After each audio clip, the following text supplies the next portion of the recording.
Irmãos, a Bíblia fala que Deus, Ele não tenta. E por ninguém Ele é tentado. Amém? Deus, Ele não tenta. E Ele não é tentado por ninguém.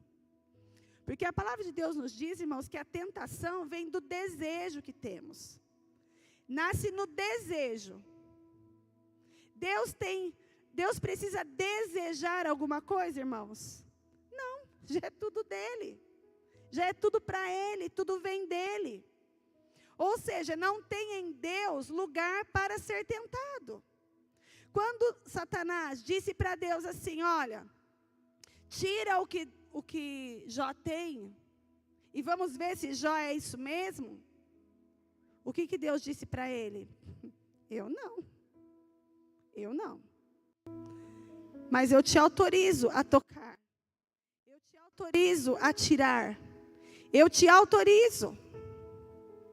Então a palavra diz que Jó perdeu a sua casa, Jó perdeu os seus bens, Jó perdeu os seus filhos.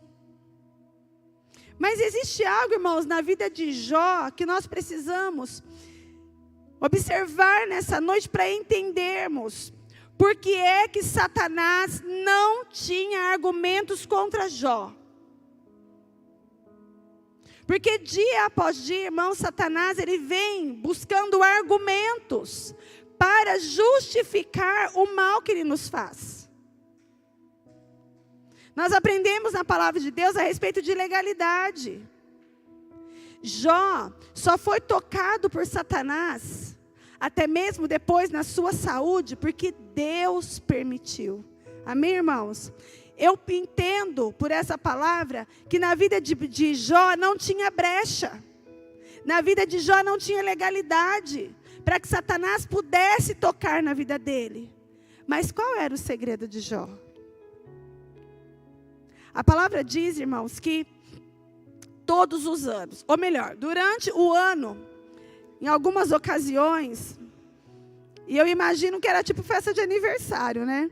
Porque imagine, irmãos, Jó tinha 10 filhos. Então, ainda que, sei lá, que 2 ou 3 fizessem aniversário no mesmo mês, tinha pelo menos umas 5 festas, né, irmãos, no ano.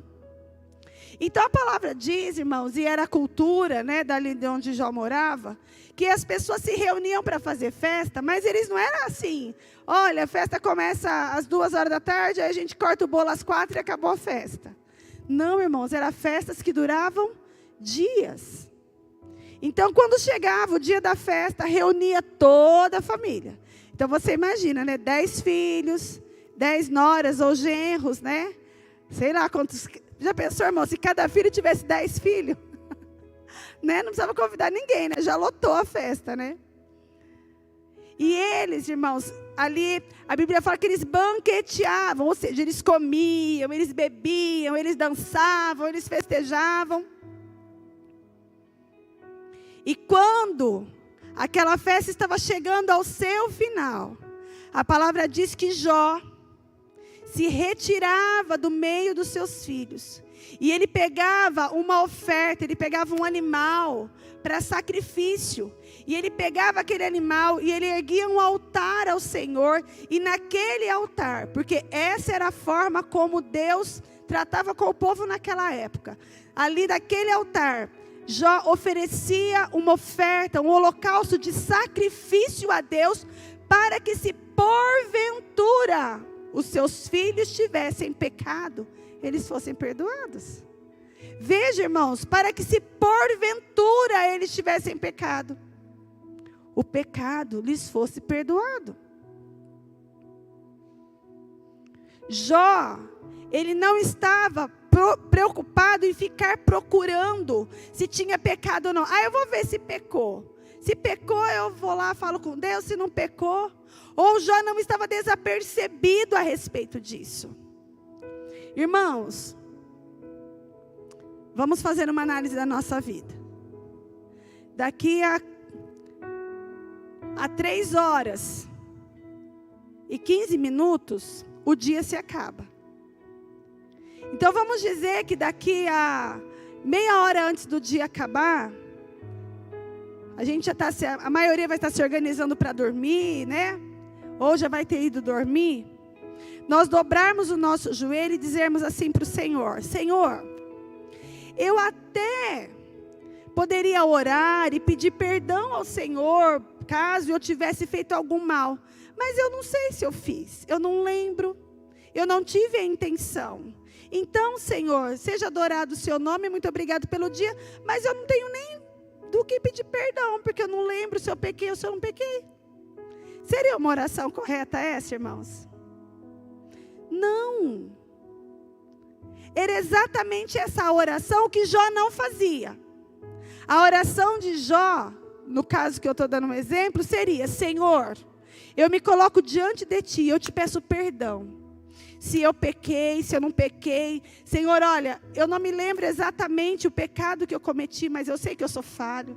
Eu sei que eu estou sujeito ao pecado. E eu não quero correr o risco de ter pecado e não ser perdoado por Ti. Então, Senhor, me perdoa do mal que eu fiz, ainda que eu não me lembre, ainda que eu não tenha tido intenção. Essa era a postura de Jó. Por isso que, irmãos, Jó pecava, sim ou não? Sim. Mas por que é que Satanás não teve argumento contra Jó? Porque Jó, antes que ele fosse apontado no seu erro, antes que Satanás revelasse o pecado de Jó, ele já se arrependia e ele já se consertava. Eu fiquei imaginando, irmãos, que se Jó fazia isso pelo pecado que talvez os filhos dele tivessem cometido, qual era a postura de Jó em relação à sua própria vida diante de Deus? Qual era a postura de Jó em relação a si mesmo? A palavra de Deus nos fala também a respeito de Davi, que Davi, ele era o homem segundo o coração de Deus. Davi era um homem que vivia conforme Deus queria que o homem vivesse. Ou pelo menos dentro do quadro do homem, né? Nascido no pecado. Davi foi o melhor que o homem poderia ser na sua humanidade. Qual que era a característica de Davi que o fazia ser um homem segundo o coração de Deus? Até quando Davi pecou e não reconheceu em si o seu pecado e não conseguiu ver com os seus próprios olhos, quando Deus precisou usar um profeta para falar: é você, Davi, abre teu olho, você pecou. Qual foi a atitude de Davi? Davi ficou se justificando? Não, Deus sabe o que é? Olha, então, né? Não, Davi, ele diz: pobre homem que sou, miserável, pequei mesmo. Foi eu, Senhor, eu pequei porque o pecado está em mim. Irmãos, quando nós lemos o livro dos Salmos, quase que metade do livro dos Salmos são hinos de Davi confessando o seu pecado e clamando ao Senhor pelo perdão e pelo conserto e por voltar a ter da sua vida a alegria da salvação, ter de volta o Espírito Santo.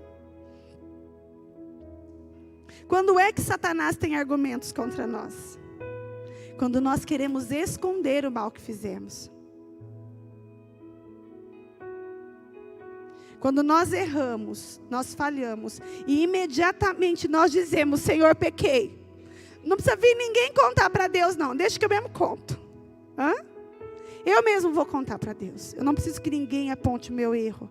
Eu não preciso que Satanás não vai ter argumento diante de Deus contra mim.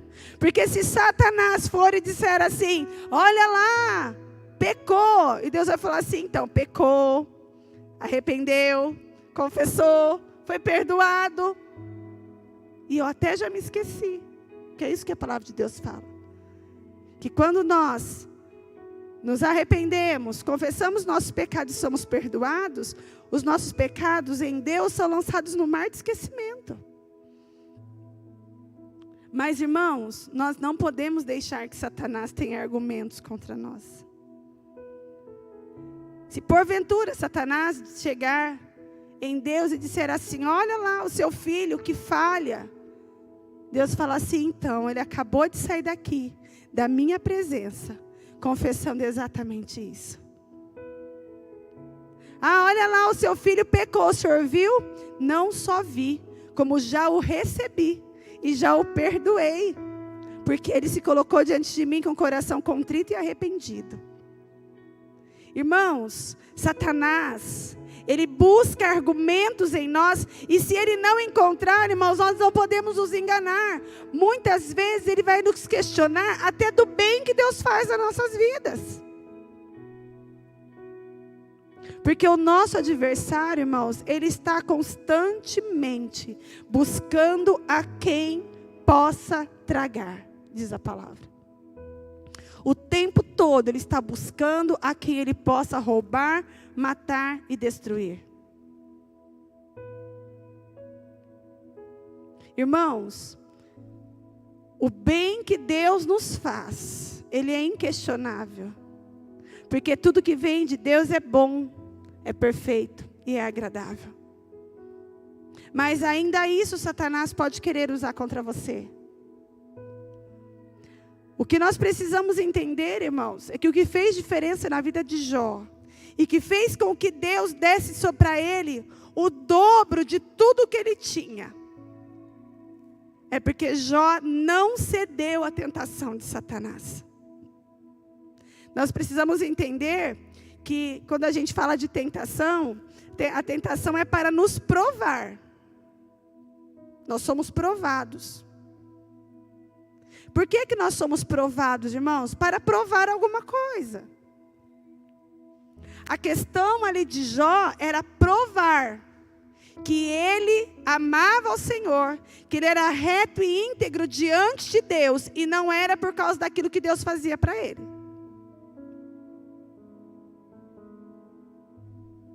Não era essa a motivação de Jó.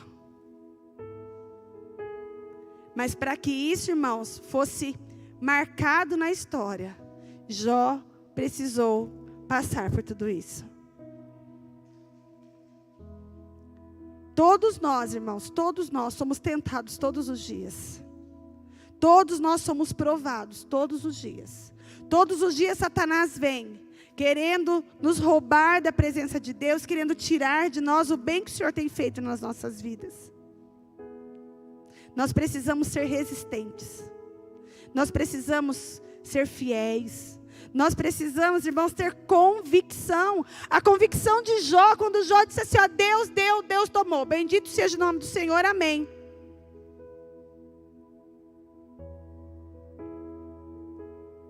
Fácil para dizer isso, irmãos? Ah, não é? Ah, não é fácil. Mas essa convicção de Jó, quando Jó ele diz assim, olha, eu bem sei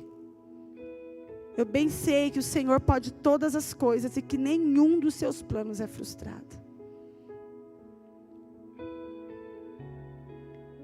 Irmãos, a verdade é que muitas vezes nós somos tentados em querer entender.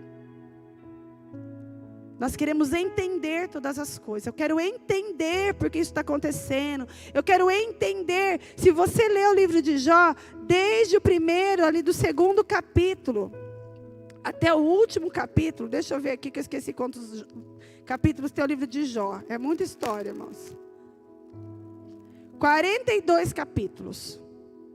Do segundo capítulo até o último capítulo, irmãos, Jó, ele fica o tempo todo com pessoas questionando com ele. Por que aconteceu isso? Por que você está doente? Por que você perdeu os seus filhos? Por que você perdeu os seus bens? Por que Deus não te cura? Por que Deus não muda a sua história? Por quê?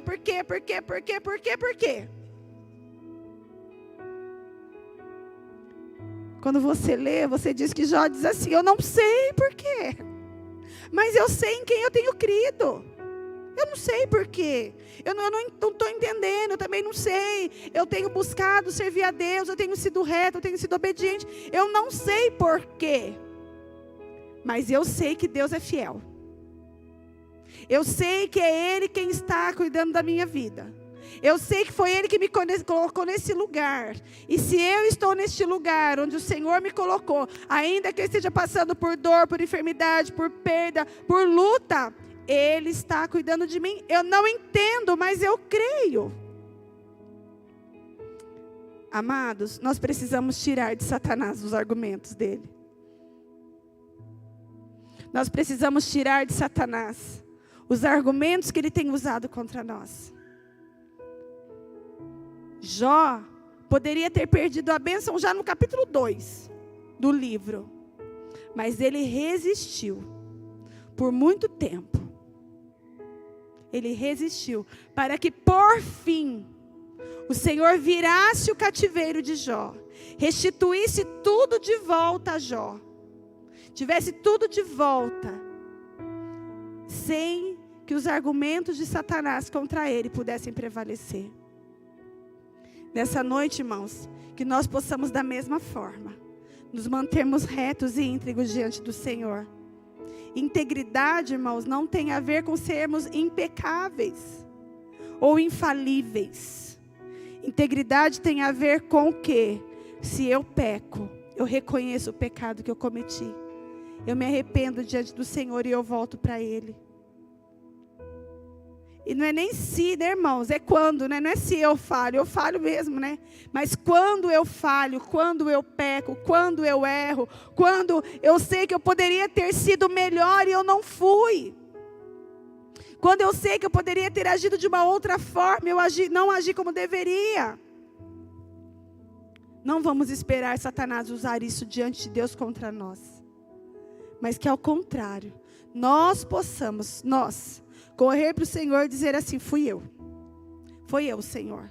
Eu errei, eu falhei, eu pequei. E talvez como uma criança a gente ainda diga para o Senhor assim: cheguei primeiro, eu falo primeiro, né? Porque talvez Satanás até queira correr na nossa frente, né, irmãos? Para contar o que a gente fez primeiro. Senhor, eu cheguei primeiro, eu conto primeiro. É sobre mim, eu conto. Eu me lembro de quando meus filhos eram pequenos, e eu dizia para eles assim: se vocês fizerem algo de errado, e vocês contarem para mim, não tem punição. Tem consequência. Punição e consequência são coisas diferentes, amém, irmãos? Tem consequência, mas não tem punição. Aí eu lembro que quando eu fazia alguma coisa errada, eu falava assim: quem foi? Porque, irmãos, quando nós confessamos, nós somos perdoados, amém? Nós somos livres da consequência? Ou aquilo que a gente planta, a gente colhe? Nós vivemos a consequência, mas nós não sofremos a punição. Amém? O pecado não está mais imputado sobre nós. Nós somos perdoados. Vivemos a consequência, mas somos perdoados. Que nessa noite, irmãos, nós possamos, em nome de Jesus, nos colocar diante do Senhor e dizer para Ele: Senhor, o meu pecado eu apresento diante do Senhor. As minhas falhas eu apresento diante do Senhor. E se Satanás tiver algum argumento contra mim, não será contra mim, mas vai ser contra o Senhor. Satanás talvez querer chegar diante de Deus e falar assim: como que eu vou fazer mal para esse seu filho aí, todo guardadinho, todo protegidinho? E Deus fala assim: é assim que eu vou mantê-lo mesmo. Porque ele está debaixo da minha palavra. Ele está em obediência. Ele está me servindo. Ele está guardando os meus mandamentos. É aí mesmo que ele vai ficar. Em nome de Jesus. Amém, irmãos? Vamos colocar em pés e nós vamos orar ao Senhor. Eu quero orar com você a respeito dessa palavra. Que em nome de Jesus nós possamos nos colocar dessa forma. Como Davi, após reconhecer o seu pecado, após confessar diante do Senhor, ele disse assim: Senhor, cria em mim um coração puro, renova em mim um espírito reto, não me lança fora da tua presença, mas torna a dar-me a alegria da salvação. Que nós possamos nessa noite fazer essa oração também. Senhor, o pecado que é em mim, eu confesso a Ti, as minhas falhas, os meus erros, mas eu te peço que isso seja paralisada, essa ação na minha vida, e que eu receba do Teu Espírito Santo, amém? Senhor, em nome de Jesus, nós te damos graças. Obrigada, Senhor Deus, pela tua palavra. Senhor Deus, a tua palavra que é viva, a tua palavra que é eficaz, a tua palavra, Senhor Deus, que transforma as nossas vidas e que nos molda, Senhor Deus, de forma que fiquemos segundo o Senhor. Este é o nosso propósito, Senhor Jesus, sermos mais parecidos contigo. Por isso pedimos que dia após dia o Senhor continue a sua obra de restauração em nós, nos moldando, Senhor, nos ensinando, nos curando, ó Deus, nos livrando, Senhor Deus, do mal e nos livrando até mesmo de nós, Senhor. Pai, em nome de Jesus eu peço a Ti, ó Deus. Senhor Deus, nos ensina mesmo, Senhor Deus, a como vencermos, Senhor. Vencermos a Satanás. Porque Satanás, ó Pai, nós sabemos que todo ataque de Satanás a nós é para atingir a Ti, Senhor. Então, Deus, em nome de Jesus, porque Te amamos, porque queremos ser agradáveis a Ti, Senhor, porque não queremos ser, Senhor, instrumento de Satanás para Te desagradar, não queremos ser instrumento de Satanás para Te entristecer, Senhor. Nós pedimos a Ti, Senhor, nos ensina, Pai, a resistirmos a Satanás, nos ensina, Senhor Deus, a mantermos, Pai, a nossa integridade diante de Ti, a integridade, Senhor Deus, a retidão. Ensina-nos, Senhor Deus, a mantermos, ó Pai, o coração puro, um espírito reto, Senhor, diante de Ti. Senhor, em nome de Jesus, que nós não sejamos enganados e nem sejamos confundidos. Senhor, eu oro, Deus, em nome de Jesus, se houver em nós, Senhor Deus, alguma falta de entendimento, como aconteceu com Davi, Senhor Deus, que teve os seus olhos obscurecidos e precisou que Natã chegasse e dissesse a ele, através de parábolas até, para que ele entendesse o mal que estava fazendo, Senhor. Se essa é a nossa condição nessa noite, eu peço, Deus, em nome de Jesus, tira, Senhor Deus, dos nossos olhos, Deus, toda a escama, descortina, Senhor, revela-nos, ó Deus, quem somos, a condição como estamos diante de Ti, Senhor Deus, porque em nome de Jesus nós declaramos, Satanás não terá mais argumentos contra nós. Quando, Senhor Deus, Satanás, porventura, quiser, Senhor Deus, afrontar a Ti por causa do nosso pecado, ele encontrará em nós primeiro o sangue de Jesus Cristo. Porque nós teremos corrido para Ti, Senhor Deus, clamado pelo Teu perdão, recebido sobre nós a lavagem das nossas vestes pelo sangue do Cordeiro. E o Teu nome, Senhor, continuará a ser glorificado, exaltado e engrandecido por todo o bem que o Senhor nos tem feito, Senhor. Nós Te louvamos e Te agradecemos, em nome de Jesus. Amém, queridos? Vamos